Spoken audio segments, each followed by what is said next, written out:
Love often revolves around romance and flowers in movies, but in real life, it doesn't end there. Relationships take time to bloom, and it always takes two to tango. Wondering which stage you and your partner are in? Here are the 6 stages of a relationship. 1. Euphoria. Euphoria.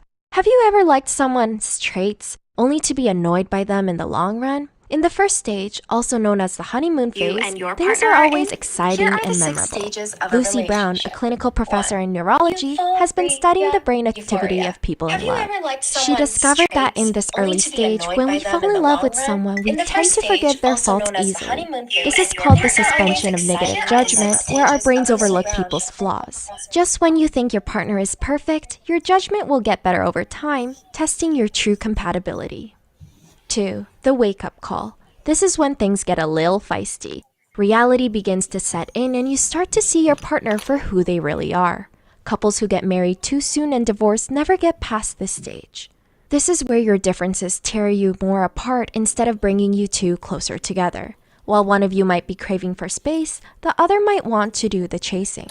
3. The big test. This is the stage that requires the most work. Couples either make it or break it, depending on how they work out their problems. In order for their relationship to grow and prosper, they must reach a compromise and learn to communicate effectively.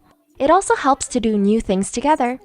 Dr. Arthur Aaron found that partners who frequently shared new experiences experienced more satisfaction in their relationship than those who only shared good but familiar experiences. 4. Stability. Congratulations! Once you've reached this stage, it means you and your partner know how to work through your differences. Both of you win, and it's refreshing. You no longer try to control nor change one another, but accept each other despite your differences. Your boundaries are respected, and the both of you feel comfortable. 5. Commitment. In this stage, you recognize that you don't need your partner, but rather you're choosing to be with them. This is a healthy conclusion to reach, and you should be proud that you made it there. Dr. Stephen Stosny highlights the importance for commitment and privacy to coexist. People who value their privacy, such as introverts, may view connection as a threat to their required alone time. To maintain a balance between the two, talk to your partner about how many people are allowed in your household and ways to regulate your closeness. 6. Deep attachment. In this final stage, you and your partner work outside your relationship and begin to integrate it with the world. You might decide to work on a project together to make a difference, whether that means starting a business or working with charities. Contrary to the first stage, where the passion is intense, Professor Elaine Hatfield suggests that longer-term relationships focus more on developing a strong companionship. When you and your partner reach deep attachment, you allow your union to flourish in social activities, whether it's humanitarian or hobby-based. Although these stages are all labeled in a linear fashion, that does not mean that you and your partner will experience them the same. Some couples may revisit stages for more growth. The point of illustrating these stages is so that we can help you and your partner reach ultimate love together. We wish you guys the best of luck. Which stage are you and your partner in? What are some challenges you're going through? Is your partner imaginary? Please share your thoughts with us below. Don't forget to subscribe for more helpful videos and tips. Thanks for watching!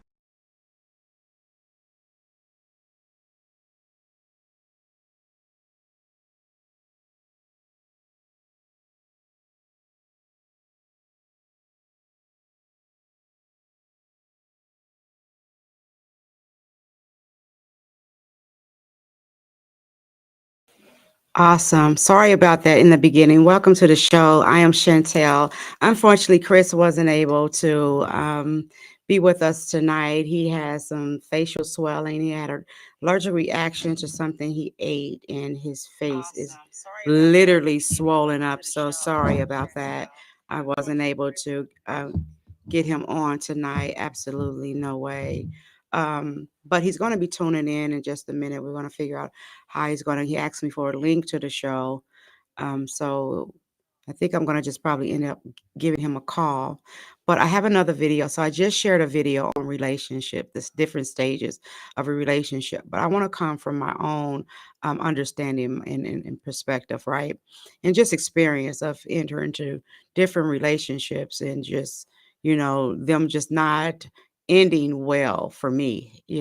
A lot of times we enter into relationships, and as we all know, it's always um, exciting, and you're infatuated in the beginning, and you just kind of just um, are visibly, physically, emotionally just checking out that person that you've chosen to be maybe a little bit, eventually be a little bit more intimate with. So you just, spend a lot of time maybe dating and getting, to know a person, and just to see if you have some things in common. And then pretty much after a certain period of time, some sooner than later, they decide that they want to be in a little bit more intimate or closer to that individual. So they enter into a relationship. It's not until maybe, I don't know, the second stage of the relationship that they start to see things that are not appropriate, or things that they don't necessarily agree with, as far as in a partner or somebody that they might want to share, the spend time with, or share the rest of their life with.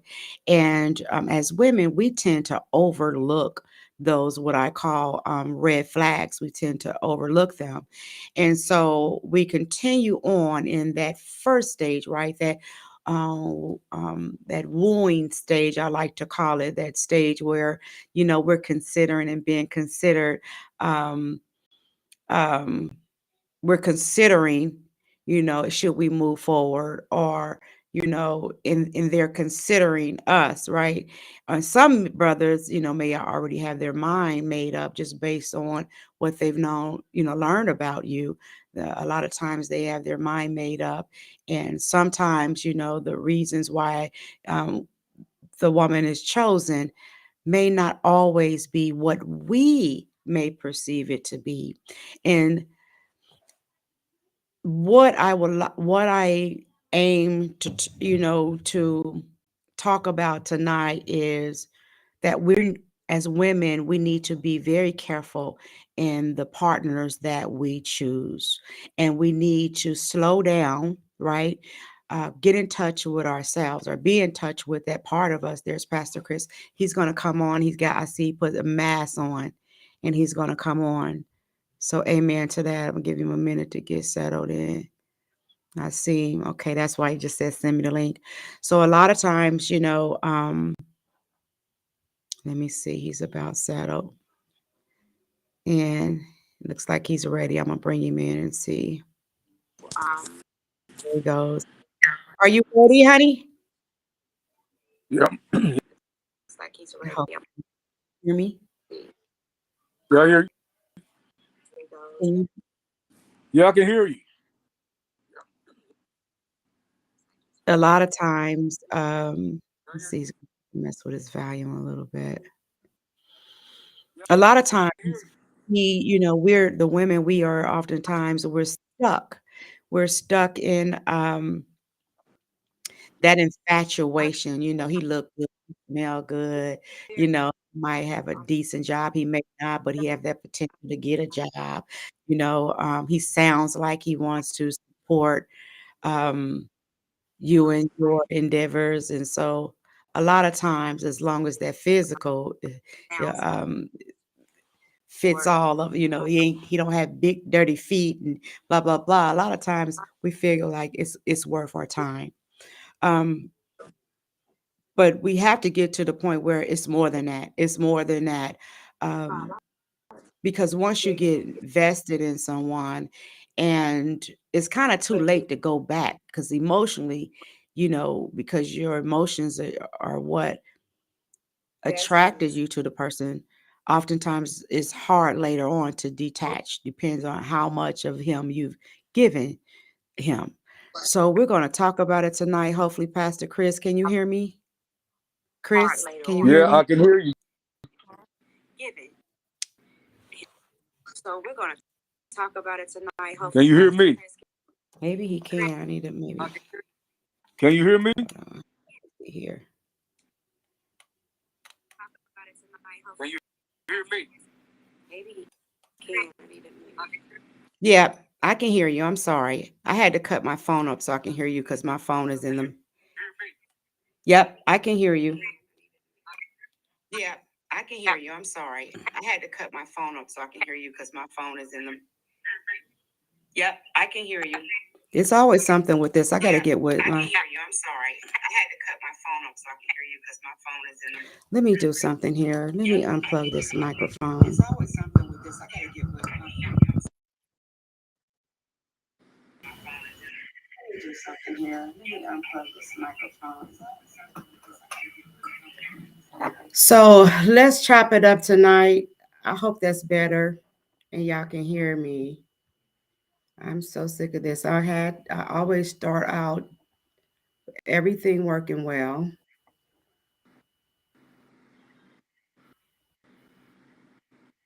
Pastor Chris, I can hear something coming in and out.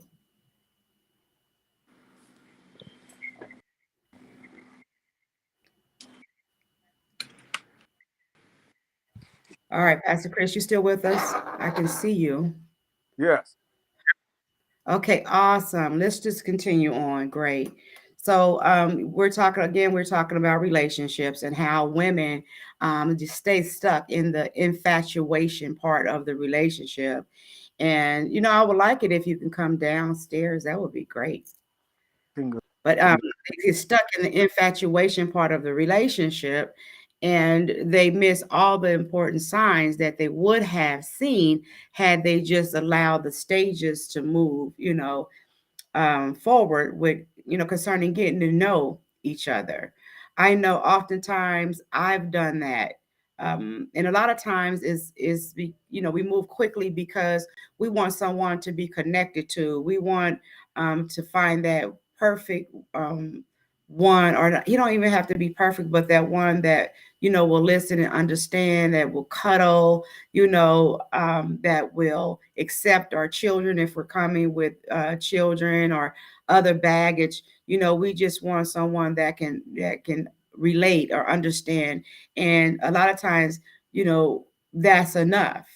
That's enough for us. And when we find out later on that no, he is not quite enough, and we start seeing all these red signs, we don't just turn around and leave. We stay stuck in it, in the relationship. And as a result, now your children are, if you have children, are exposed to the verbal disagreements that you may have. Some may even be physical because they never treated the hurt and pain and the brokenness they brought to the table. So now, things become physical. And that, in a lot of cases, sometimes the guy that you chose could be the right guy, right? Right guy, but because you come with a bunch of baggage, you end up running him off because you don't know how to talk to him, or you don't know how to treat that person, or you won't let the person go head on, or you won't let him go because the number one thing women that we like to do, we think we can fix everybody. We can fix them. Because that's who we are. We're nurturers, and we believe that we have what it takes to build someone up. I want to play a video, and I'm just gonna see this brother. I was scrolling, Chris. I was scrolling the internet, and I shared with you and some other brothers video, and it was interesting because he brings it from the hip, right? Let me pull up the screen real quick. Let me pull the screen up. It's on my actually it's on my Facebook page, and I think I put two of them up there. But we're gonna check him out. Let me start this from the beginning. I hope y'all can hear this. I don't even know that you can because it's a little different. I see his mouth moving. Let me see. Remember I was telling you earlier, like I can't hear him. Let me close it out and go back in. Can you see me sharing the screen, Chris? Yeah, see it. Okay, awesome. Let me try to find him. I'm gonna scroll down my page a little bit. I hope I can hear him because it was so powerful what he was saying. I was just saying, like, we need to stop trying to fix brothers as women. Oh my goodness, where is it at? Here we go. But okay, here we go. Okay, I saw what I was doing wrong. They have like a little Ah, hold on. Oh, you see that? We have to stop. Y'all have to. I told y'all to check out this video on my page. Y'all know our Facebook technology is just always changing and stuff. So let me hit this. Oh, that's not him. This brother right here, Eric Thomas. Yeah, he's the truth too. Y'all gotta check him out. Let me get here. Here we go. Let me hit this little speaker first. Boom. And hopefully this will fix our problem. Boom. Why you keep putting your healing in other people's hands? Here we go. Why you keep waiting for other people to decide whether or not they want to treat you the way you deserve to be treated? Why you keep allowing somebody to have the ball in their court when it comes to your heart, your future, and the pain you're going through? You keep saying, well, you decide if you're going to treat me better. No. If you don't treat me better, I'm going to leave. There is no decision for you to make. If I am being mistreated, if my heart is breaking, I'm leaving. I don't need to tell you, well, you need to decide whether or not you want to be here or not. No, you need to decide whether you want to be there or not. Quit expecting people to care more about your heart than you do. You keep passing the buck and being passive when it comes to your healing and wondering why you're in the same position. You know why? That person cares more about themselves than they do about you. You love him more than you love yourself, and he loves himself more than he loves you. And that is the kiss of death when it comes to your health. Why you keep putting your healing in other people's hands? Why you keep waiting? That's another thing that we often do, and instead of us, Chris, fixing the problem, getting healed, being healed, instead of us doing that, we tend to gravitate to toxic people in our relationship. Here's another one.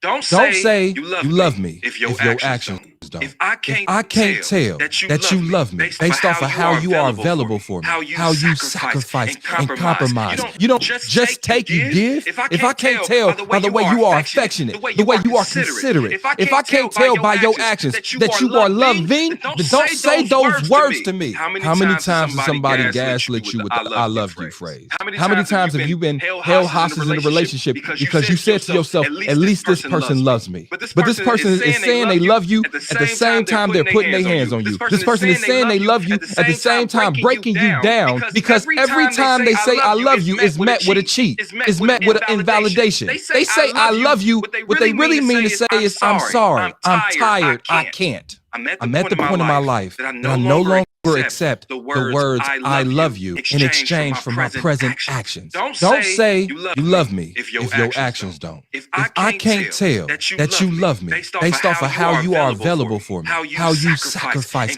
and compromise. You don't just take, you give. If I can't tell by the way you are affectionate, the way you are considerate, if I can't tell by your actions that you are loving, then don't say those words to me. How many times somebody gaslit you with the I love you phrase? How many times have you been held hostage in a relationship because you said to yourself, at least this person loves me? But this person is saying they love you at the same time they're putting their hands on you. This person is saying they love you at the same time breaking you down, because every time they say I love you is met with a cheat. It's met with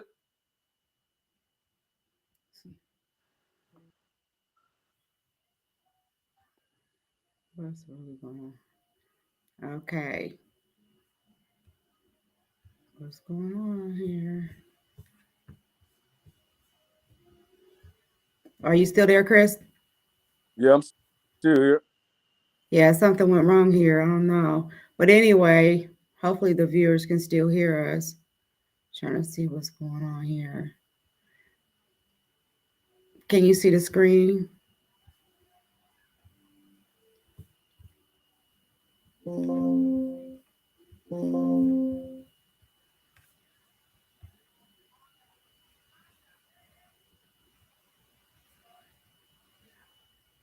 Okay, yeah. So, everything that can go wrong, if you do not be sure of like who you're choosing, and take your time to figure out who that person is. Later on in a relationship, it can cause you a whole lot of problems. And then all that stuff that you hid, I don't know what's going on with this software. Okay, let me see. All those things that you've hidden all your life.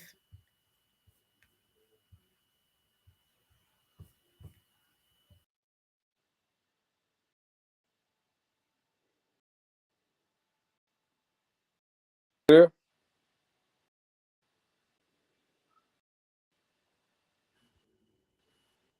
Okay, there we go. Some technical problems with the software. So, if we're not careful, all of those things can become a problem. Like, you would think that you get a relationship, choose the right one. The things that you have in common, those things will start playing out as the relationship progress, and you can just live in bliss with this person because you picked the right one. But then later on, you'll start seeing, if you don't wait, if you don't wait it out to get to know the person, you'll start seeing some things about them that you never thought that, you would.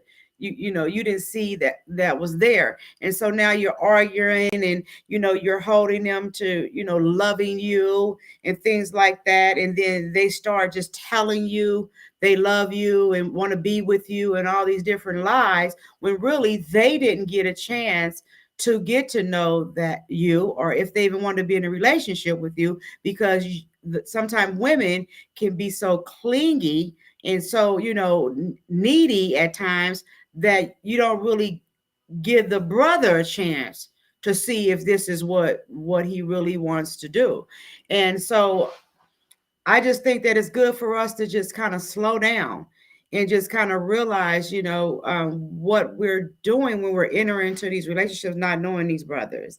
If this is really the type of relationship you want to commit to, you don't want anyone gaslighting, just to fuel your emotional, hang-ups and things like that by saying, yeah, I love you. And they really just blowing smoke up your butt.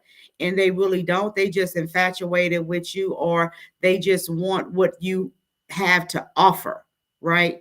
They don't really love you. They just don't have a place to stay. They don't really love you. They just don't have the money, and you do. They don't love you and your children, because they never really wanted children, or they not even they don't even take care of their own children, but they're with you. So a lot of times when we enter into these relationships because we're broken, or we're looking for love in all around places, we end up with the arguing and the fighting and the lies, in order to keep the relationship together. We end up with toxic people in our lives. What you think about, those women that need to be healed? And, from a brother's perspective, have you ever taken advantage of, a woman's kindness? And we're keeping it real tonight. Have you ever taken advantage of a woman's, beauty or kindness, or, just what you can, get out of her for whatever reasons? Have you ever been that brother, before you got into the church or whatever? I know your testimony. I've heard your testimony, and I never really talked to you about, like, what did that mean? I did. I think I asked you a couple times, but you didn't really give me a whole lot of meaning behind when you would say, I used to be a womanizer. Where'd that come from? Where does that come from? And what does that look like? Because I haven't seen you as that. Well, some people keep womanizing. The ones that keep it open, they're not ashamed of doing what they doing. Those who womanize it or keep a low profile, they having different women when the other woman don't even know, which is not you found out. But yet you got those gigolos out there that does that. I myself did that when I was young. Then I realized that one day I want to be loved. But yes, I got, I've been hurt before in relationships. Because the stuff I was doing, his sex was doing the same thing, what she had knowledge of me doing. So wearing the same shoe and hurting one another. So yeah, it's not out there to use women up and women out using men up. Don't nobody getting that out of it. Don't hurt as well. But yeah, womanizing a man that had an attitude to womanize one woman, they want to be with many women. That's what womanizing means. And that's not good. They can't say that they love the one they say they with, is they main still out there playing the field. That's not love. That's infatuation. That's a lie. And the truth, I was like that years ago in California. But as you get older, you get wise. But some people still don't want to go that the game, being 60 years old, 50 years old, 70 years old, still playing this game. They'll end up dying alone because they don't have a mate, a wife that's going to be there on what they did when they was younger. Mm-hmm. Man, I tell you, I've been through so many relationships prior to us getting married, and I was always looking, I got this one guy that's always been my friend, and he'll always be my friend. But it was a guy that I was infatuated with. And well, actually two guys, Chris, in my whole life that I was actually infatuated with, and both of them. And to this day, we're friends, but I learned this, and we're keeping it real tonight on Let's Keep It Real, because these are things that happens really in relationships. And a lot of times things are swept under the rug instead of being dealt with, right? I believe, from a biblical perspective, I believe in soul ties. I believe that if you have relationships with individuals that was once a part of your past in an intimate way, that soul ties are created. And I believe that you have to get to that point where you sever those soul ties, because if you don't sever the soul ties, you're still going to continue to be pulled, right, in that direction. And, just being real, like, even with my two friends that I've had in the past,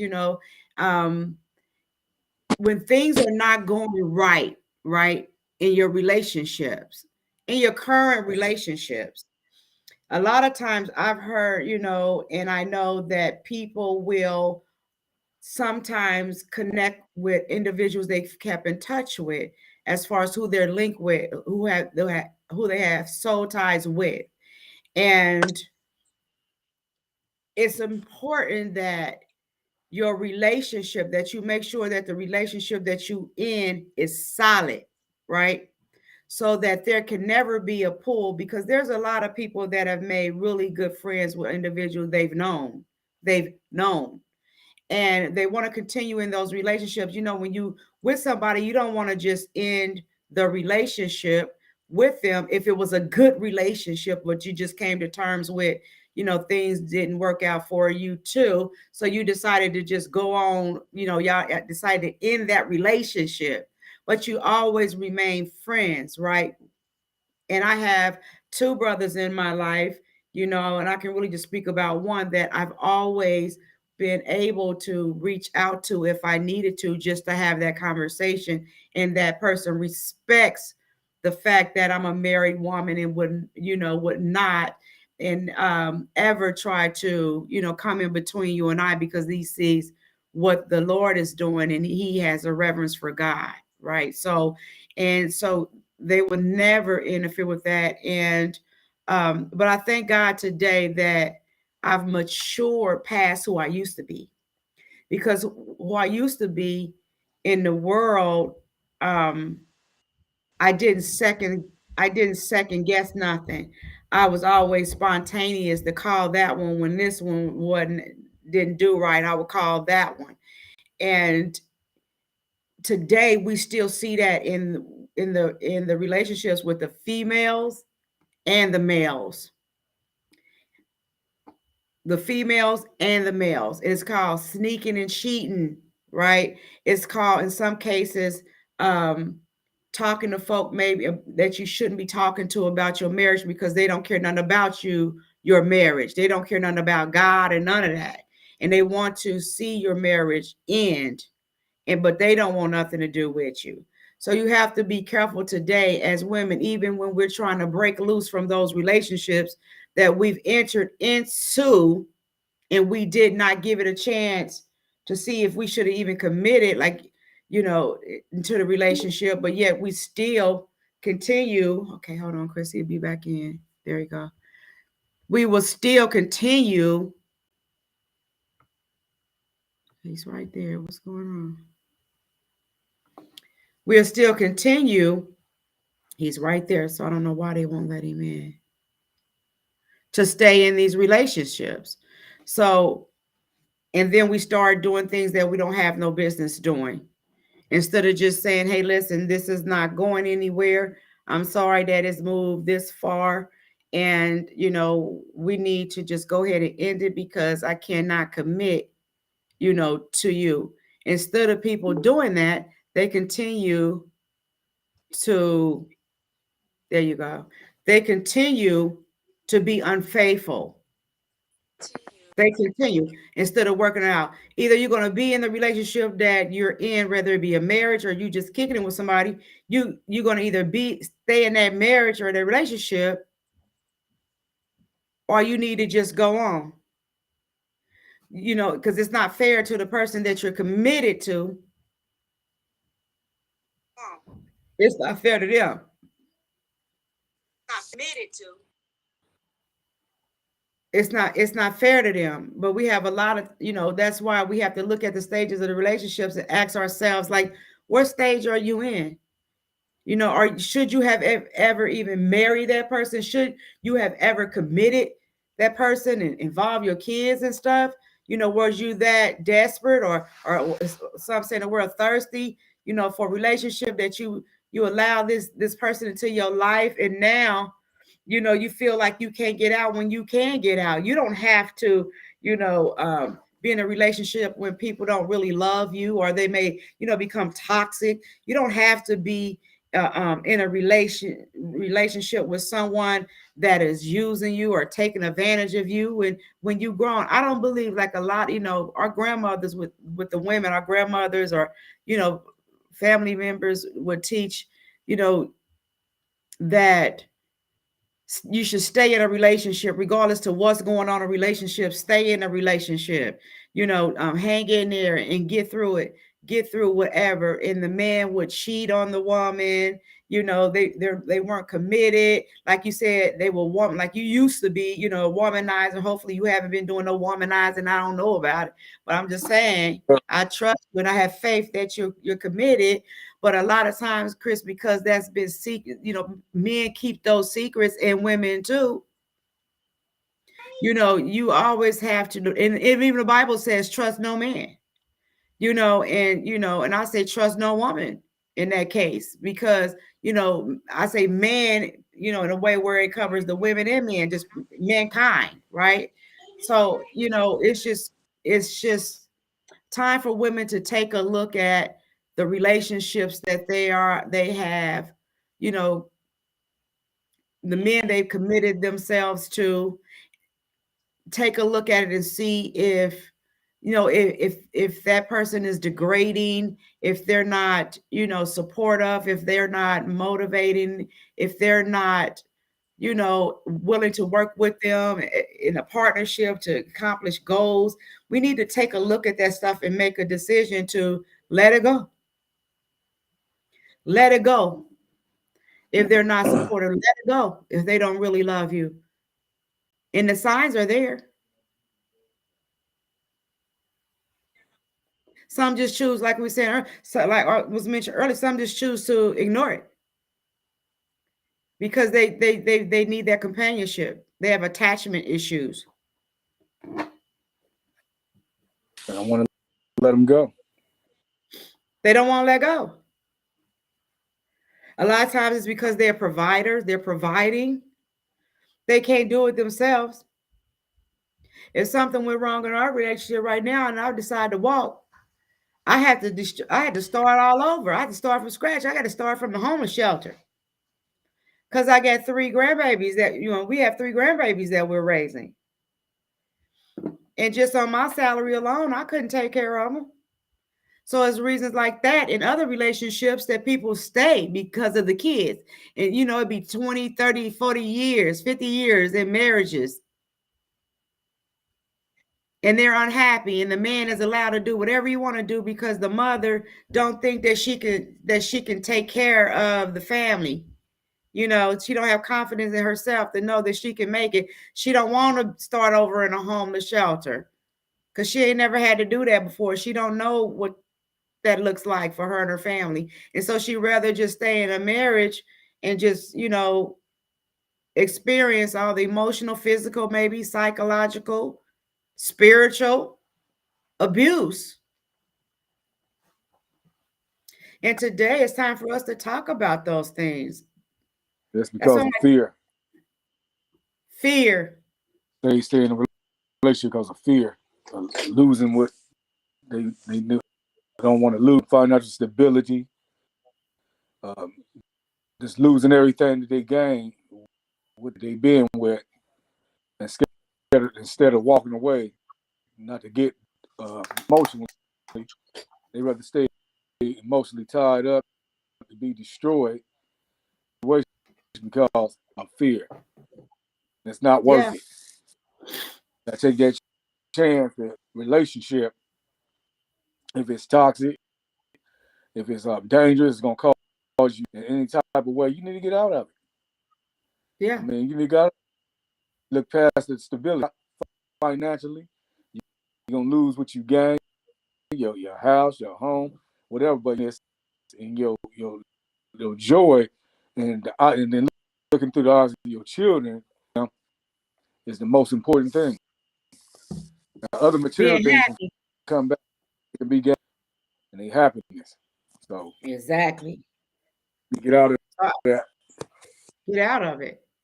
Get out of it. It's not worth it, And sometimes, if the person that you're with is not a violent person, if nothing, you can sit down and talk to them. You need to sit down and talk to them and say, hey, listen, this is not working. And so that we both don't lose, let's figure out what we can do and separate so that we're both in a good place, in a good position. So that the children are not suffering, won't suffer. If that's your concern, if you're concerned about the children, okay, then let's put something in place so that the children don't have to suffer. Let's put something in place where we don't have to, sell our property and things like that and split it up. I mean, I don't know. All I know is people hold on to things. They hold on to things because, like you said, fear.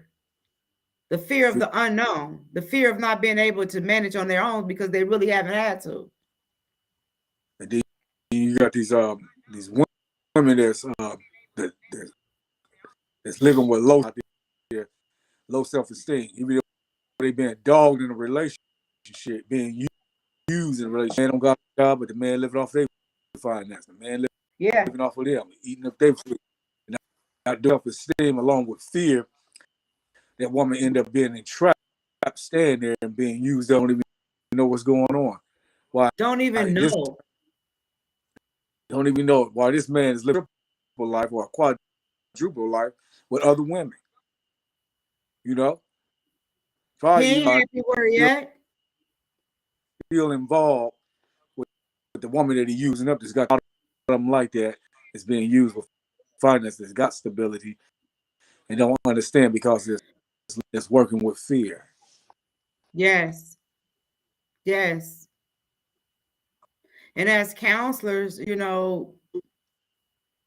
we hear, I don't know about you, but I've spoken with women who are in relationships and they know that their husbands or men are not faithful.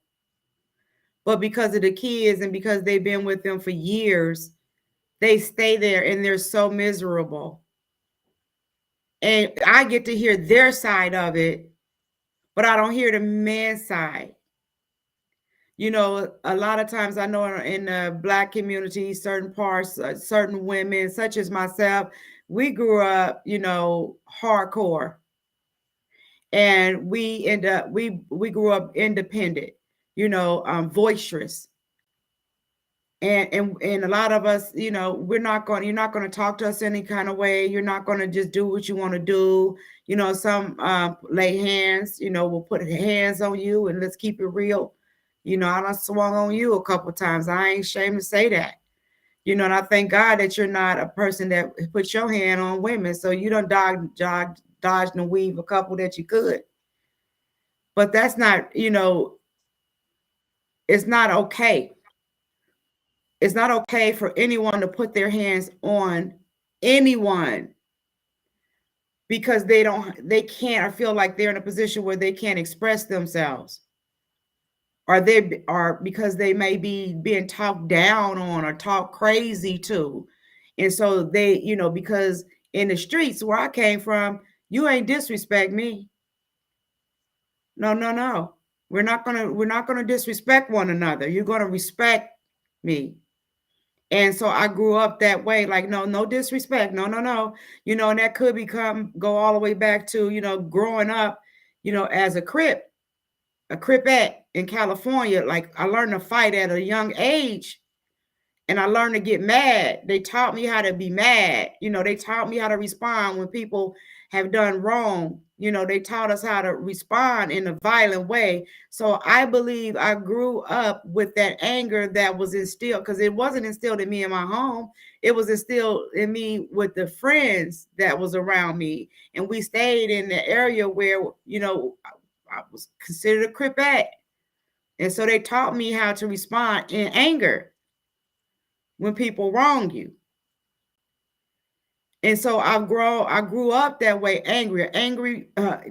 grew up to be an angry Black woman. And so no man, nothing breathing was going to ever disrespect me or say, you know, or just, you know, be condescending, you know, what I may perceive to be disrespect or condescending, or, you know, no, you're not going to do that, because I've been through enough in my life, and nobody's going to treat me in a way where, because I can fight, I can defend myself. Is my attitude. No, no, no. You're not going to do that to me. No, this ain't that. You're not going to know. No. And it took you, and you would say to me when we first met, you would say, I'm not those men you've been with. Remember that? I remember. But see, that's what happened. Women and men, they bring their baggage into the new relationships. They just keep, this relationship don't work, and what they experience in that relationship, they bring it into the new relationship, dealing with the issue at hand that they've been in the past dealt with, to close it. They end up not being healed from. They put a Band-Aid on, let's move forward, get in this relationship, spring forward in another relationship, but yet what somebody had done to them in the last relationship, in the new relationship. Mm-hmm. Or their sight is with them, to them in the back of their mind, and they plan it out right there in the new relationship, which is not healthy. Right. And it's not healthy. And I brought that up just to say, we bring it into a new relationship, and then the guy that's with you, they look at her and be like, dang, this woman is crazy. She got issues. Right. And so we sometimes get connected with the brothers that ain't gonna have that. No, you're gonna keep your hands to yourself, and they end up getting beat up. You know what I mean? Women are abused. But I thank God that I was able to connect with someone, and then early on in the relationship, when you identified that I was angry, that I was coming with baggage, you better understood why I was responding the way that I was. Instead of deciding, no, I don't want to be with her. She had issues, because we had God had a plan for our life. We was on a mission. I was able to hear God, even though it still took me some time to just chill out. You was patient with that. Be healed from the hurts. You prayed for your wife. You know what I mean? We were able to get past that second stage, which is very critical. That's when you see people struggling and going through, you see that, nah, that ain't for me. And, we could have ran right then, but we were married after what, 2 weeks? Oh, no. Had to learn each other through the years. And it took us 2 years to learn. So, I came with the hands and everything, right? 2 years of knowing, and then you hardcore, brother, you know what I'm saying? You grew up it had some time in California too, so, you was exposed to all of that thug life stuff, and, but, together we were able to get past that second stage, and, we started learning to respect each other and who we were, and respect each other's independence. And I started to see you more and more and more, like, come out from being more gentle to being more, okay, hold on, right? None of that. Knock it off. You could have walked, but you didn't. You stayed. And we're still here today. Yep. I mentioned earlier about having a couple friends. So early in the beginning stages, when I started seeing things that I wasn't okay with, I would make them calls, not to try to get on, but just to have somebody to talk to that did understand me, who did know me. Those, call those that, you wanted that relationship, but it didn't happen. So you still have that line of communication where you can call. But then, with us, the Lord made it where, nah, you're not going to call nobody. You're going to deal with who you chose, because this is the one I chose for you. You're going to have to figure out how to deal with it. You can go if you want to, there go the door. You can always leave, but is that really what you want? Sometimes as women, we got to take a look. When God blesses us with the right ones, we got to know how to humble ourselves sometimes, right? That's what happens. A lot of women identify with their experience with men like that, and all men is not like that. I remember a woman that I grew up 10 years older than I, but I've been around her all my life, most of my life. Always getting hurt by men. I'm like, wow. And even asked my mama why she going this stuff, why she let herself go through that. Then, throughout these relationships she been hurt in with low self-esteem and fear, last man that hurted her after she was pregnant with one of her babies, and this man decided that he want to continue messing with his ex-wife. He ended up turning his back on her. Then a double hump, because this fear and this low self-esteem and this insecurity, and this woman putting her into this man that she ended up turning around and murdered this man as well as his,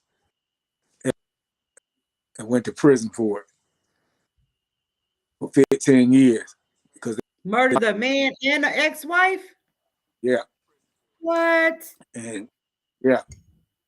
And but she was only charged with one body instead of two. So the wrong place at the wrong time, the other one that got killed. But this is due to the steam of fear, low self-esteem, and everything that she has experienced in her that dogged her out. So all that stuff that was inside built up, hostility, came up, and they didn't even realize that she would ever do anything like that, but she did. So that's what couples need to deal with their problems in their relationship. They had baggage in the last relationships through, and they bring all the baggage into the new relationship. There's no further going to another time to handle the baggage right now. Head on, dealing with the hurts, dealing with the destroying your soul, what cause your soul to be wounded and all that stuff. That's what couples got to realize, to be together, knowing they got baggage from their past up to the present in their life. It's time to get rid of it. But it's only with the help of God. If they're trying to go further in their relationship or being engaged to be married, they need to deal with the issues and the situation of the soul ties they went through in the abuse. So therefore, that's when spiritual counseling spirit They got to depend on the Holy Spirit to get them through, just like they did with us. How we got through our issues, our old baggages, our old trigger. We ways and the things that we didn't like about each other. So certain individuals, even though we love, calls us a trigger from old relationship that we see in old relationship that we've been through, that we had to do out of our new relationship, because that's not us no more, but this is the new us. So healing through the years of our life and stuff like that. And we just realized that we now, after 11 years of being married, but yet we keep on with the process of each other to grow to know more each other that we need to know. Even we was together for years of the soul, and to continue communicating with one another and loving one another, and the don'ts and the dislikes that we don't like about each other, to change that to deal with the situation with myself that caused you to act out, and as well as that you act out, that we got to dissolve it as we go stronger in our relationship. So it's all about putting things on the table, communicating, listening to one another. What couples have to do to listen to one another, and what is the solution to it? And once the solution is on the table, listen to each other's opinion, bring it to each other's opinion, and make it as a plan to deal to be stronger in our relationship. And that's what, or they can resolve back to their old ways of they think is right, destruction, death, or harm. Yeah, it goes back to you saying all that, like, that's how we enter into the relationship, because we come with all that baggage and all that, the past hurts and pains and all of that, and you find that one, that you with, and and the conversation is good. You on the phone with them for hours, and because like you and I, when we met, we were on the phone for 11 hours straight, and we both had jobs. 11 hours straight, just getting to know each other and stuff, and decided after 2 weeks, because we talked so much and we had so much in common spiritually, more so than anything, we decided, no, I decided, no, we ain't gonna wait. You said, let's wait about 7 months. I said, 7 months? Because I already had my mind up, and I knew supernaturally this was a move of God, I felt, and I still do. But what I didn't see is the struggle that was going to come with it, to getting to know you getting to know me. I just thought, this is my knight in shining armor. He really loves me. I feel tingly things when he talks. I tell people to this day, I promise y'all, when I would talk to Chris on the phone, it was crazy. It was like throwing up glitter and being able to hear it come down. To me, that was supernatural. That was something supernatural happening. I had never experienced that. And so to this day, I still talk about that.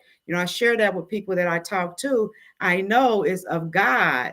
But then when you get into the relationship and you see some ungodly things, not saying that he's ungodly or, but sometimes our behavior can be ungodly. The way we respond to things can be ungodly. We don't necessarily have to be doing physical things with people, but just doing certain things or certain thought patterns.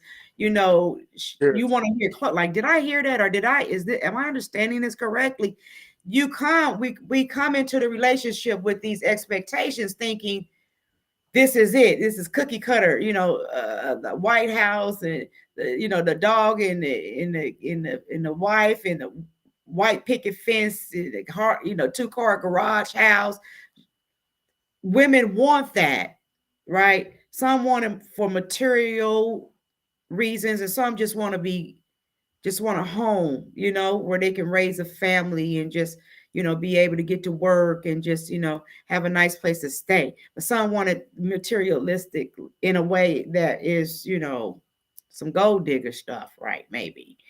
And so, but we come into the relationship with these expectations, and then when you see things are not quite the way that you envisioned it to be in some areas, then that's when, you're awakened to the reality of, did I make the right choice? Is this the right thing? You can't. And then once you marry, if you marry so quick like we did, we could scream divorce that week, right? Of marriage, the first week, I was divorced. I want a divorce. And you would say, I'm your husband. And really what you were saying, no, you're going to respect me because I'm your husband. I said it for years. It took you about, I don't know, 3 years before you actually start screaming it, because you saw who I was after so long. You saw how I was responding, like, oh, she can't be submissive. I don't know what your thoughts were, but that's why I felt like, I'm not going to tolerate certain things, This one. Huh? I said that was my thoughts back then. I said, shit, what was it? Really, and me and trying to take and the ground. I can't hear you. You breaking up. You need to come downstairs. I said my thought was that this woman has been really wounded ground with a defensive wall up of what men did to her in the past. Yeah. Well, and it wasn't. I used to always tell you, ain't no man doing nothing to me because I'm not having it. Blah blah blah blah. You ain't either. Whoop de woo. Right? That was me. That was my mouth. But really, what it wasn't the men in my life. It was the childhood, my upbringing, how I came up. I was just hard. I was built for tough. And so, the men that I had would tell you, like, no, she's just not going, you're not going to, no, she's not going to go. So I could be humble. But when my mama used to always say, Chantel, sometimes you need to shut your mouth. Even if you're right, you can't tell me I'm wrong. I'm your mama. You can't, I always been the one, right is right and wrong is wrong. And I'm a call it. And because of the calling on my life and the anointing that I had that I didn't understand, it was always forceful. It was always forceful. Instead of those gifts being, cultivated in me, while I was, gifts and callings are without repentance. And if you are, have a calling such as I have, as we have, like you were growing up, you're a legend. You're a legend to this day in Middletown, Ohio, because it is, And so when you're a legend, and this is what you have always fought in the street coming up, you're going to fight not only physically, but mentally. You got that same war, you just a warrior. And if you don't know how to cultivate that, people can get hurt. So I thank God that you and I both, we were able to see that our battle is not with people in that sense, but it's for kingdom business. Right. So we vibe like that, as far as ministry, we're forced to be reckoned with in this deliverance ministry, because who we were called to be, and we were hurt, and I fought my whole life. And so when I came into the marriage, I was still, like you said, I had that defensive wall up. No, nobody's ever going to hurt me, because all the hurt I went through, all the hurt from, being molested and all those different things, and abandoned, left starving, and, and all, people breaking in the house and flashing flashlights in my face, trying to rape me in my sleep, running through, a whole lot of trauma. And so I hate that you got the bad end of that in the beginning, but God brought this thing together.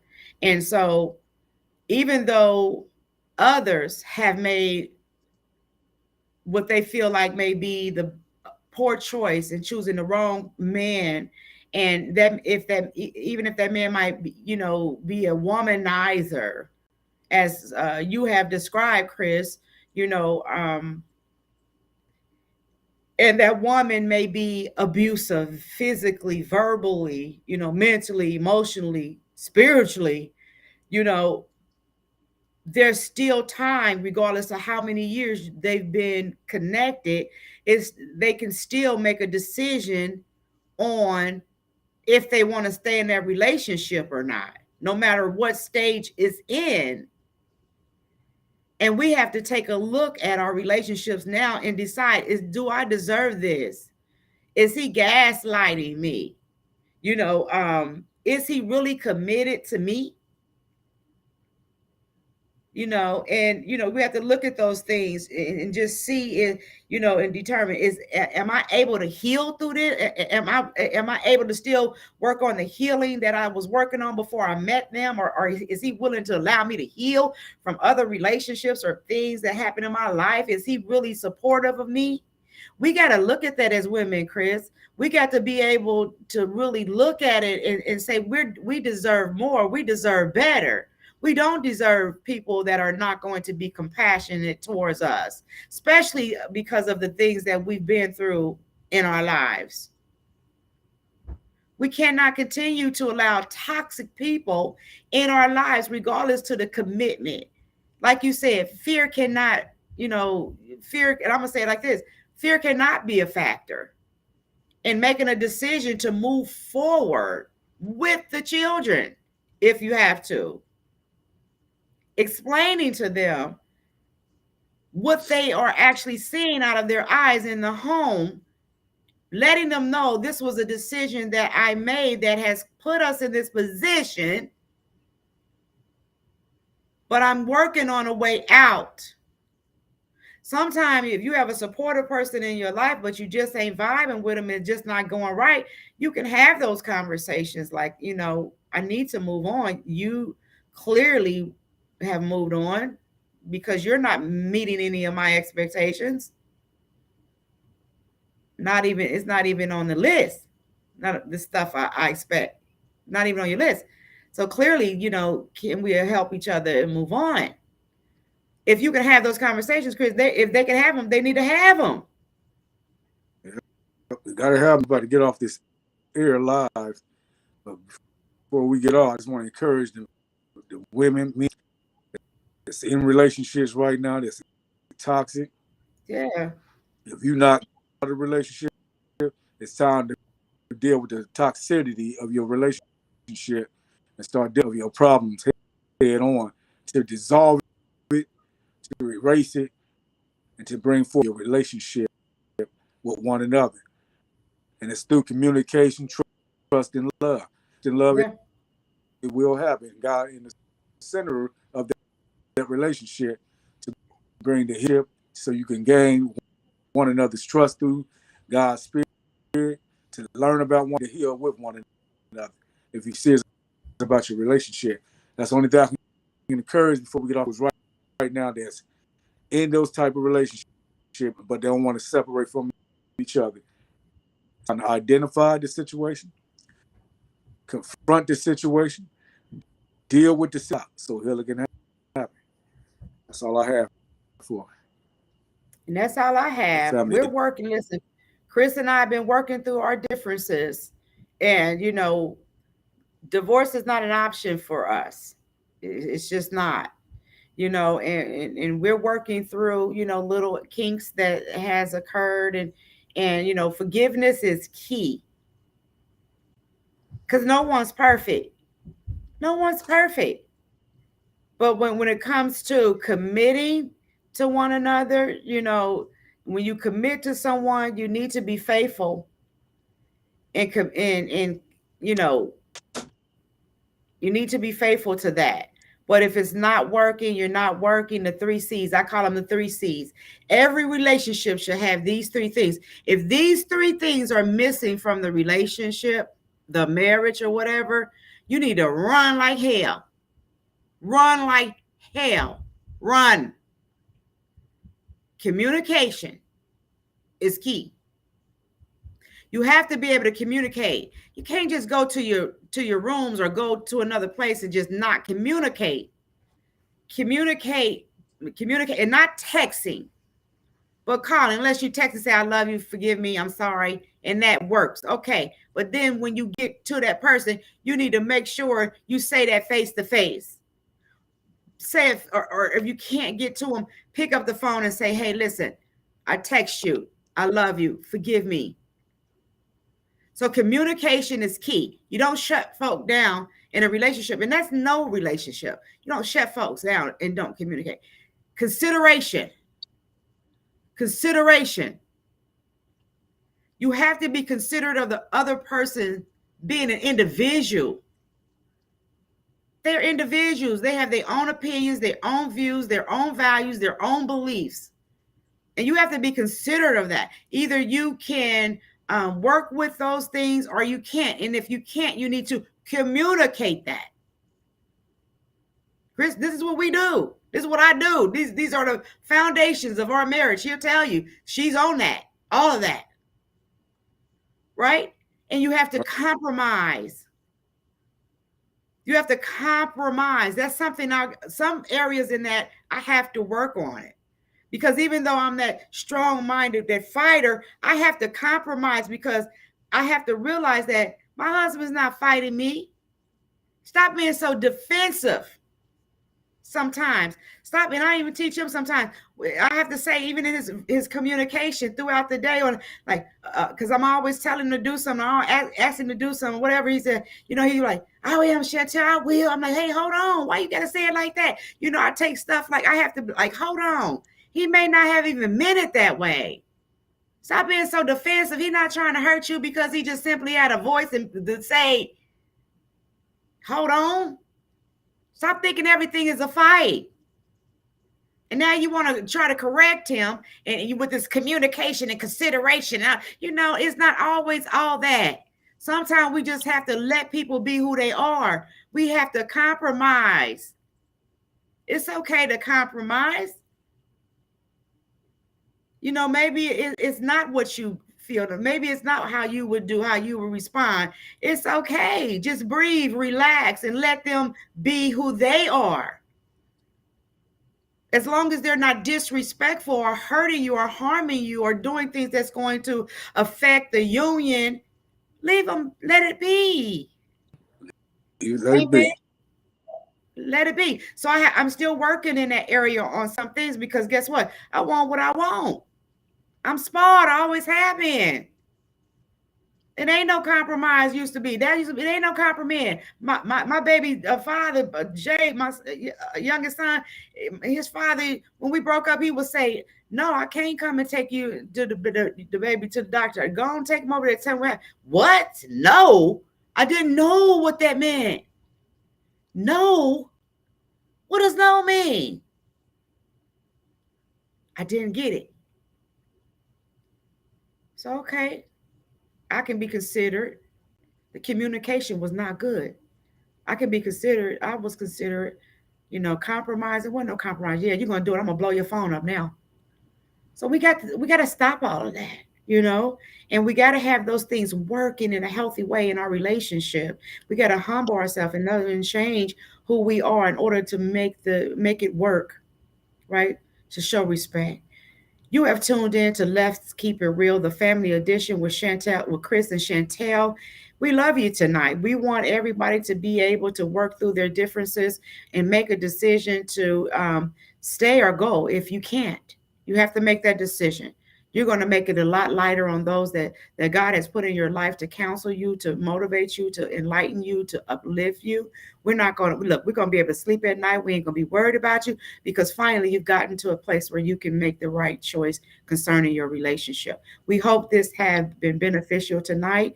Chris said he said what he said. He stand on where he stand, and that's all he has for you tonight. So with that said, God bless you. We love you, and we'll see you next Saturday at 8 p.m. on Let's Keep It Real, Red Cheer Family Edition. God bless you, and good night.